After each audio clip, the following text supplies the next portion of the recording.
Mari kita bersatu dalam doa sebelum kita mendengarkan firman Tuhan. 让我们为听主的道之前，我们一起进入祷告。 Anak-anakmu merendahkan hati di hadapanmu. 主啊，你的儿女们在你面前跪下来，谦卑自己。 Anak-anakmu tahu bahwa hanya perkataan dari Bapanya sajalah yang perlu diikutinya. 你的儿女们都知道，只有你的话语是他们要听的。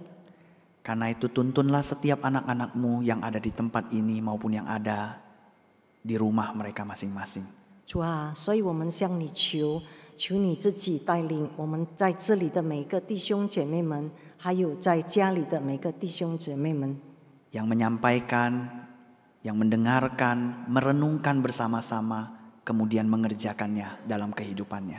主啊，也求你引领，讲道的、翻译的、听到的。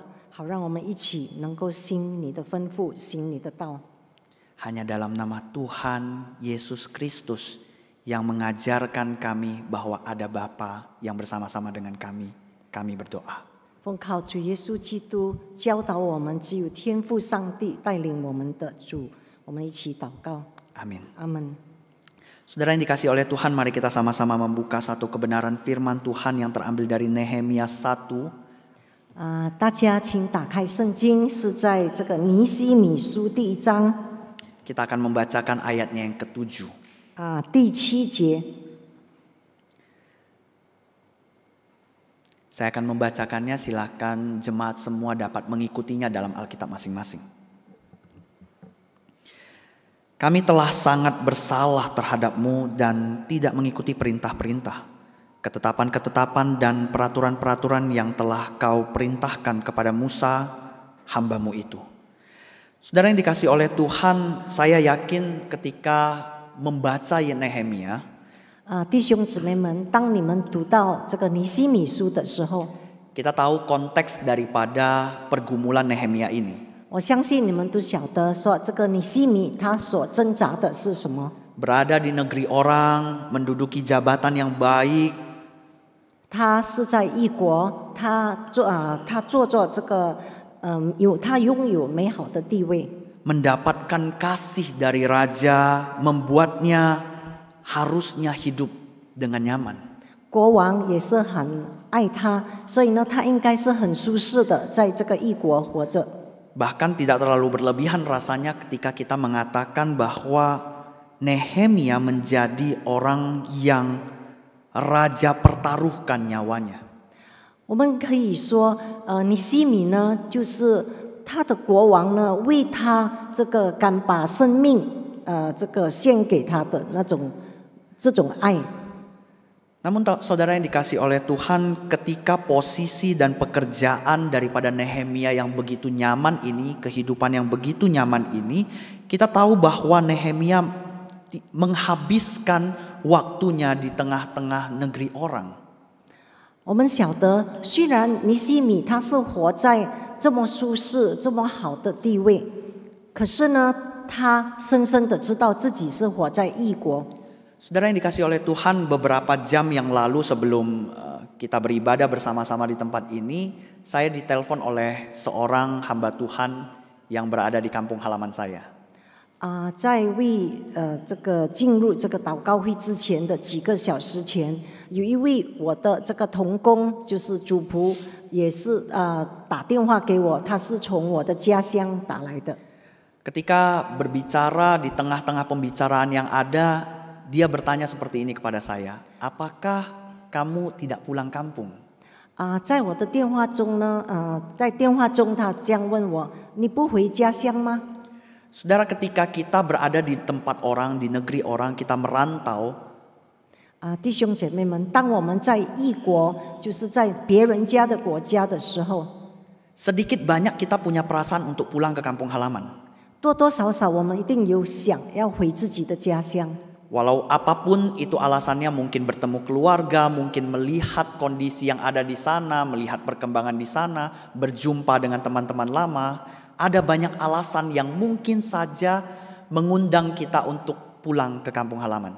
无论是任何理由，我们要回家看家人，或者是想看看我们的亲朋戚友，或者是我们想看在我们本地的这个所发生的一切有什么进展，无论是任何一个理由。Namun saudara yang dikasihi oleh Tuhan, berbeda ketika kita berbicara tentang Nehemia. 那我们讲的时候，回家乡跟尼希米所谓的回家乡是不一样的。Nehemia tidak memiliki ikatan langsung atau kewajiban yang mengharuskannya untuk pulang ke kampung halamannya. 尼希米呢，他跟他的家乡其实没有直接的那种连贯，就是说让他一定要回他的家乡。Ada beberapa penafsir yang mengatakan bahwa sebenarnya Nehemia juga tidak lahir di kampung halamannya itu. 有一些解经家甚至说尼希米他根本不是生长在这个以色列。Kita tahu bahwa konteks Nehemia ini adalah pasca pembuangan. 这个尼希米呢，应该是出生在这个被掳之后的时期， Sehingga dia tidak punya kewajiban untuk dapat pergi ke Yehuda. 所以他没有责任要回到犹大。 Namun saudara, perginya Nehemia ke Yehuda sebenarnya adalah sebuah penggambaran untuk kehadiran Allah bagi setiap kita. 所以呢，尼希米回到犹大的那种情况呢，就是描述着我们的主耶稣基督来到这个世界的这种情况。 Allah gak punya kewajiban untuk datang ke tempat kita. 我们的上帝他没有责任要来到世界上。 Allah gak punya kewajiban untuk hadir melihat tanah-tanah yang berdosa ini. 他没有责任要来到这个充满罪恶的土地。 Tapi Allah datang itu menunjukkan bahwa kasih-Nya yang begitu besar itu kepada kita. 可是神，我们的上帝愿意来，就是表示着他对我们的爱是有多么的大。 Dan itulah sebenarnya yang Allah ingin sampaikan melalui kehadiran Nehemia bagi orang-orang Yehuda pada saat itu. 那这就是上帝要让这个以色列人所看到的，就是当尼希米来到犹大的时候呢，犹如我们的上帝来到世界来探望我们。 Dan kasih itulah yang kemudian menjadi panggilan bagi kita semua hari ini yang dipanggil oleh Kristus untuk dapat mengasihi orang-orang yang ada di sekitar kita. 这个爱也是激发了我们，好让我们也是愿意为主耶稣基督到外面去传福音。 Dan saudara yang dikasihi oleh Tuhan, di tengah-tengah era individualis yang begitu tinggi ini, saya rasa konsep tentang mengasihi orang yang tidak dikenal bahkan adalah sebuah hal yang sulit untuk dikerjakan. 我们现在已经活在个人主义的世界，所以呢，我们如果说为了我们所不认识的人，我们把自己摆上，这好像很难想象。 Maka pertanyaan bagi setiap kita, bagaimana kemudian Nehemia memiliki hati ini 那我们 kepada 的 setiap orang-orang yang ada di sekitarnya. 我们的问题就是，尼希米如何会有这样的一颗心呢？ Saudara yang dikasihi oleh Tuhan, saya yakin kita semua tahu jawabannya, yaitu berdoa. Apalagi ketika tadi temanya adalah the prayer. 弟兄姐妹们，我相信你们都已经知道，他的答案就是祷告，尤其是我们今天的主题就是有关于祷告。 Kalau saudara melihat dan membaca bagian daripada firman Tuhan, 如果你们读这个经文， di dalam masa-masa pembuangan ini saudara akan melihat beberapa anak-anak Tuhan justru mempertahankan kehidupan ibadahnya melalui doa. 你们可以注意到说，在这个被掳期间呢，主的儿女们有一些，他们真正的保持着这个祷告敬拜的这个习惯。 Salah satunya yang tidak asing bagi setiap kita adalah Daniel. 其中一个我们都很熟悉了，就是但尼利。 Kisah yang paling sering kita dengar adalah Daniel tetap berdoa dan akhirnya dia dimasukkan ke goa singa. 我们都知道说，当时但尼利他保持他一定要祷告，结果呢，他被这个关在这个狮子的洞里。 Sehingga saudara yang dikasihi oleh Tuhan, kita sebenarnya mampu melihat bahwa konsep ibadah pada masa itu sangat identik dengan sangat identik berbicara tentang doa. 所以呢，当时所谓的敬拜呢，跟这个祷告呢有非常这个密切的关系。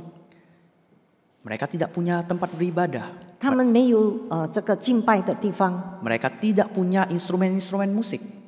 Tidak punya apa? Instrumen musik, alat-alat. 他们没有这个乐器。 Mereka tidak punya lagu puji-pujian yang dinyanyikan bersama-sama dengan jemaat. Tidak punya. 他们也没有能够可以一起歌唱的那种诗歌。 Tapi mereka punya satu hal yang paling mendasar dalam ibadah, yaitu doa. 他们呢，可是他们有一个非常基本的本能，就是祷告。 Saudara yang dikasihi oleh Tuhan, saya tidak mengatakan bahwa bagian-bagian lain, hal-hal lain dalam ibadah itu nggak penting. 弟兄姐妹们，我并不是说其他的这个部分，就是除了祷告之外不重要。 Tapi saudara yang dikasihi oleh Tuhan, coba kita renungkan bersama dan coba jujur kepada setiap diri kita. 让我们好好的思考，而且我们很诚实的自我检讨。 Seberapa intens kita melihat doa dalam ibadah? 我们对祷告有多专注，有多热心？ Saudara, ada liturgi yang berbeda, kita bisa permasalahkan itu. 我们可以为这我们的这个敬拜方式的不一样，我们可以就是一直不断的在讨论这方面。 Jenis lagu, genre lagu yang berbeda, kita bisa ribut soal itu. 我们所要唱的歌，我们的类似是什么？我们都是可以为着这个而闹。 Alat musik pun bisa kita ributkan. 甚至这个乐器，我们也会因着这样而有差异。 Pengkhotbah, model khotbah, khotbah ekspositori, posisi salib, posisi mimbar, semua kita bisa permasalahkan ketika berbicara ibadah. 谁讲到他讲到的方式是怎么样？然后这个我们讲台要怎么放，我们的这个十字架要怎么放，这些大家都可以很热心的来讨论。 Tapi seberapa intens kita berbicara tentang doa? 可是我们对祷告，我们有这样热心、这样专注吗？ Seberapa intens kita menghadapi orang-orang yang akan mengatakan bahwa sebenarnya lipat tangan, tutup mata itu gak ada dalam Alkitab. 是不是我们有说过，有告诉其他的弟兄姊妹们说，就是把手把手握起来，然后闭着眼睛祷告。圣经并没有这么说。 Seberapa kita permasalahkan bahwa duduk berdoa sambil duduk itu gak ada dalam Alkitab loh. 我们有没有注意到说，在圣经里面也没有说我们祷告可以坐下来。 Saudara, kita gak pernah permasalahkan itu bukan? 我们从来没有为着这样的事情而讨论。 Padahal kita dengan gagahnya mengatakan bahwa doa adalah nafas orang Kristen. 可是我们很容易的这么说，祷告是我们这个基督徒的呼吸。 Doa adalah komunikasi kita bersama dengan Allah, kedekatan kita dengan Allah, fondasi relasi kita dengan Allah. 我们可以说，祷告是我们跟上帝关系的根基，我们的这个沟通的方式。 Tapi rasanya kita tidak terlalu pusing tuh memikirkan soal itu. 可是我们并没有真正的很热心的为着这样而讨论。 Saudara, beberapa jam lagi sebelum sebelum khotbah ini saya sampaikan, saya merenungkan kembali lagi bagian ini. 在为讲这个道之前，我再重新的回顾。 Saya ingat ketika awal-awal berpacaran dengan istri saya yang sekarang. 我记起来，当时我跟我的太太谈恋爱的时候， Dia pernah marah satu kali karena saya saat berpacaran itu sibuk. 我记得他曾经很生气，因为呢，虽然我们在谈恋爱，可是我忙着自己的工作。 Sibuk beli makanan untuk dia, sibuk untuk pesan minuman untuk dia, sibuk hal ini dan itu di dalam perbincangan yang ada. 当时的时候他生气，是因为我忙什么呢？我是忙着为他买喝的、买吃的，为他所需要的一切，忙那。 Kadang-kadang kita pikir apa yang kita inginkan, apa yang kita berikan yang terbaik, ternyata sebenarnya bukan apa yang diinginkan oleh orang tersebut, bukan? 常常呢，我们所做的，我们以为是最好的，可是并不是那个人所要的，他所想。Sama halnya ketika kita berbicara tentang ibadah kepada Allah. 就如我们敬拜主， Apakah kita pernah mempertanyakan bahwa apa sebenarnya yang Allah inginkan ketika saya datang beribadah? 我们有没有问过上帝说，当我们来到他面前敬拜他的时候，他要我们做什么？ Atau kita hanya datang, mengisi absensi, dan kemudian pulang? 我们或者是我们只是来报名而已， Kita melakukan basa-basi dan kemudian pulang begitu saja. 我们来只是例行而已，例行，所以然后就回家了。 Tidak ada sebuah komunikasi yang begitu dalam antara kita dengan Allah 我们 melalui 跟上 ibadah 帝， kita. 我们在这个敬拜中，并没有跟上帝有深刻的这个沟通。 Kita terganggu hanya karena satu not saja yang berpindah dari jari pianis. 我们有时候可能琴师只是打错一个音而已，我们都会觉得受干扰。 Kita merasa terganggu hanya karena sedikit saja Videotron tidak memperlihatkan slide daripada pembicara. 或者是视频没有把其中一个这个重要的部分没有把它按扬出来。 Kita ingin ini itu, tapi kita tidak bertanya, Tuhan sebenarnya apa yang Engkau inginkan ketika aku datang ke tempat ini? 我们想要做这个，想要做那个，可是我们是否真正的问上帝说：“主啊，你要我们怎么做，怎么敬拜你？” Baik tidak kita memikirkan hal-hal baik dalam liturgi ibadah, baik. 我们所谓很注重这个敬拜的形式是好的吗？是的，那是很好。 Baik tidak ketika kita memilah PL liturgis, penerjemah, pengkhotbah yang kemudian menjadi pelayan pada hari itu. Baik. 当我们很好的分别说谁是主领，谁是翻译，谁是琴师等等，这是好吗？这是很好的。 Baik ketika kita ingin memberikan yang terbaik untuk Tuhan. 我们想要把最好的献给主，那是很好的意念。 Tapi jauh lebih baik ketika kita ingin mengerjakan apa yang Tuhan inginkan dalam ibadah. 可是呢，如果我们能够把上帝所要我们做的，在我们的敬拜中行出来，那是最好的。 Pulang dari tempat ini bukan kemudian sama saja. 所以我们很希望说，我们从这里回家的时候，不是跟我们来这里之前还是一样。 Tapi ada perubahan di dalamnya. 我们很希望有所改变。 Saudara tidak asing bukan dengan kalimat ini? Tidak asing bukan dengan kalimat ini? 弟兄姐妹们，你对我所说的并不陌生，是吗？ Tapi coba bertanya dalam diri kita, satu kali saja kita ikut ibadah 1 minggu, apakah firman itu sudah terkerjakan dalam hidup kita? 然后我们好好的思考，我们已经来在主的这个殿里面敬拜，是否我们已经行在殿里面在讲台所说过的其中一个事项？ Itulah kemudian yang juga diangkat oleh Nehemia di dalam pasalnya yang pertama ini. 所以呢，这个尼希米在他第1章，他都表示出来了。 Ketika dia berdoa di hadapan Allah, dia bukan serta-merta meminta, dan meminta. 当他向主祷告的时候，他就直接向主求。 Hal yang paling pertama yang dikerjakan oleh Nehemia adalah introspeksi diri. 尼希米所做的第一件事情就是自我检讨。 Introspeksi komunitasnya. Introspeksi, melihat komunitasnya salahnya di mana. 他开始这个检讨说他的群体里面有什么问题。 Ketika kita melihat bahwa hal pertama yang dikerjakan oleh Nehemia adalah menyadari bahwa komunitasnya atau bangsanya itu berdosa di hadapan Allah.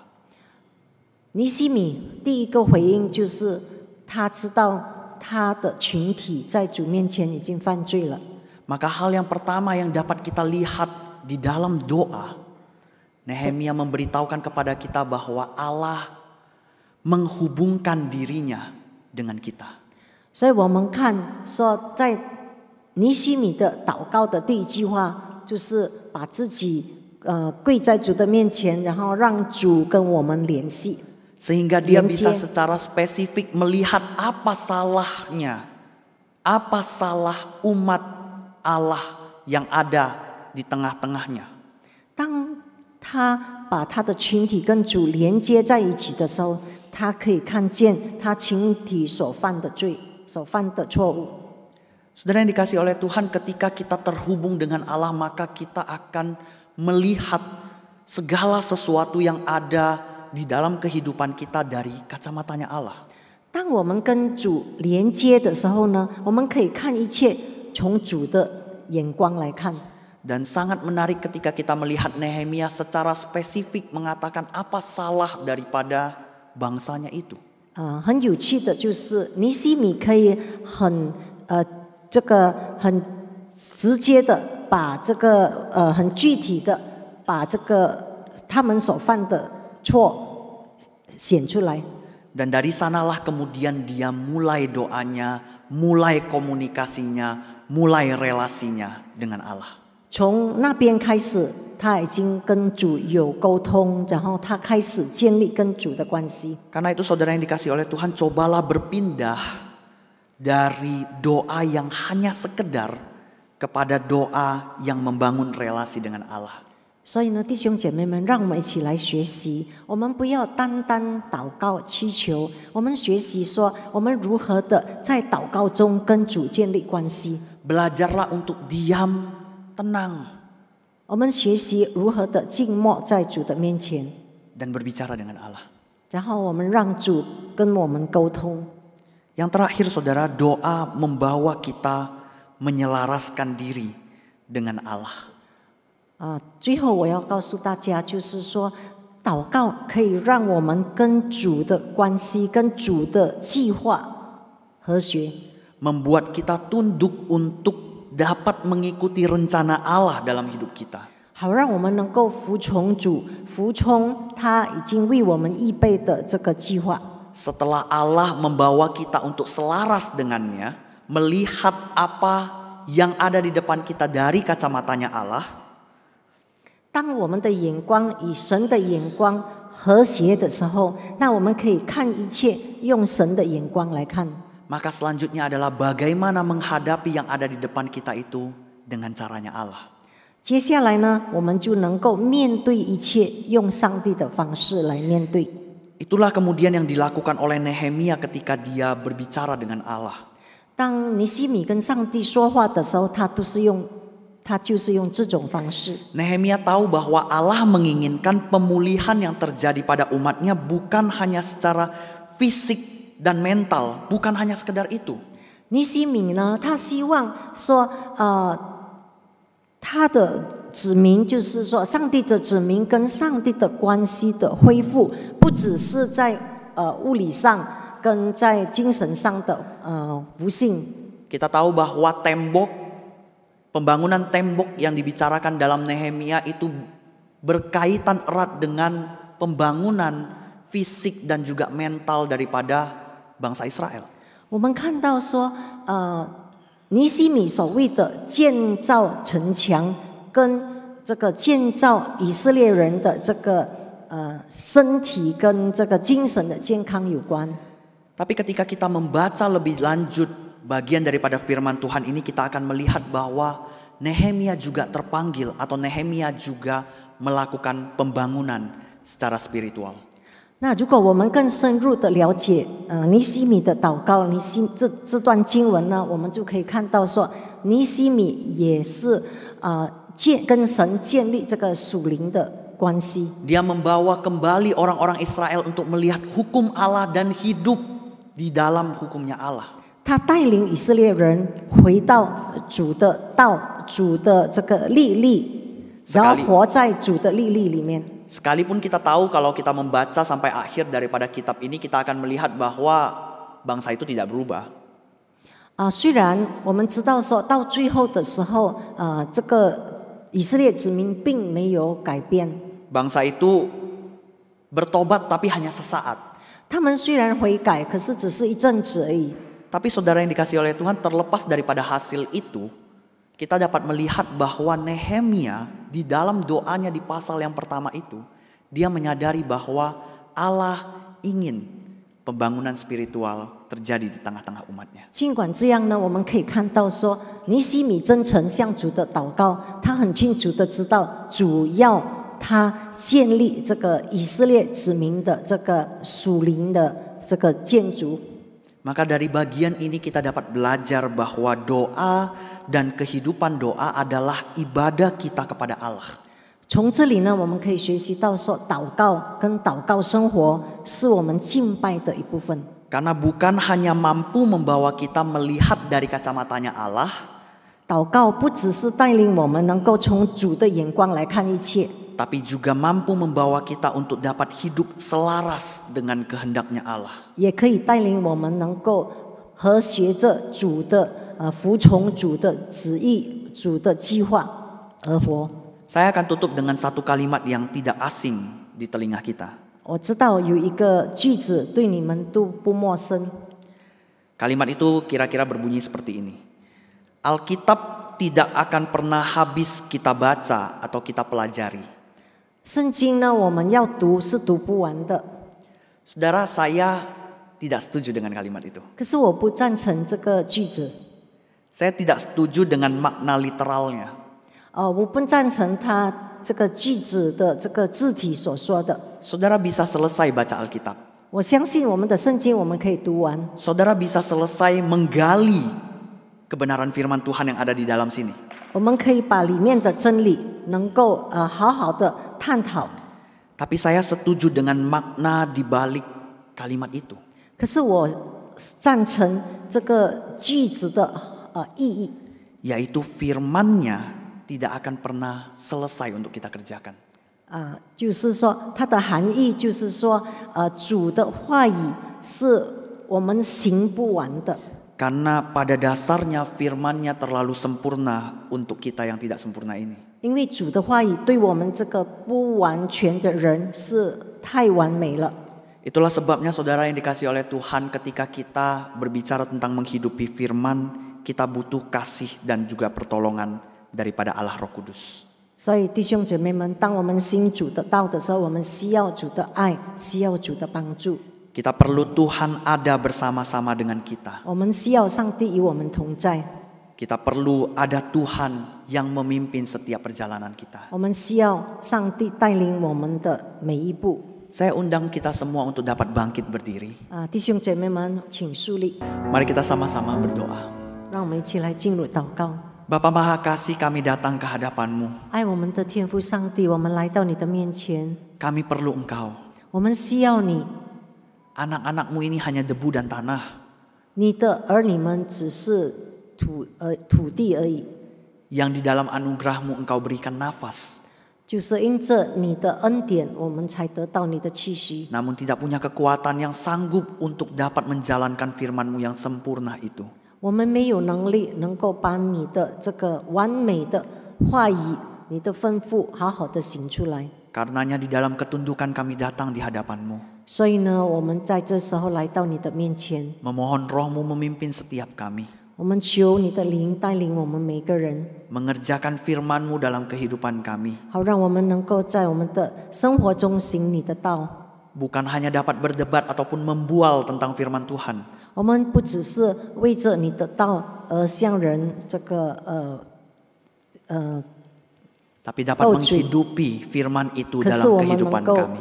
活着你的话语， Sehingga orang dapat melihat Kristus yang hidup dalam hidup kami. 好让别人能够从我们的生活中看见主耶稣。 Terima kasih ya Bapa. 主，我们感谢你。 Saat ini kami juga akan melanjutkan beberapa doa yang ada di depan kami. 在这时候，我们要继续我们的祷告， Tuhan yang pimpin, 求你带领我们， Tuhan yang berkati setiap kami. 求你祝福我们每个 Dalam 人。 nama Tuhan Yesus Kristus kami berdoa. 奉靠主耶稣基督的名，我们祷告， Amin. 阿门。